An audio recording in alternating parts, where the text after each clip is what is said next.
In addition to shopping for items that are on sale, mobile coupons are a great way to save even more. From the main menu, tap the Mobile Coupons button. From there, you can search for dozens of mobile coupons by department.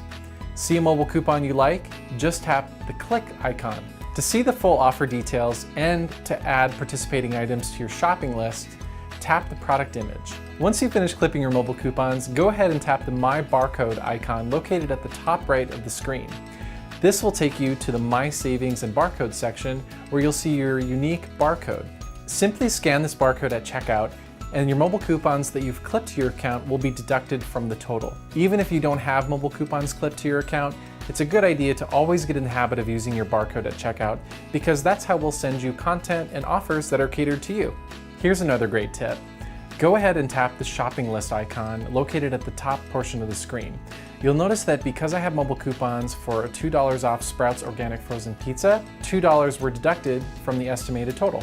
Now you know how to start saving with mobile coupons. In the next video, you'll learn all about checkout challenges, which are another really fun way to save on your shopping trip at Sprouts.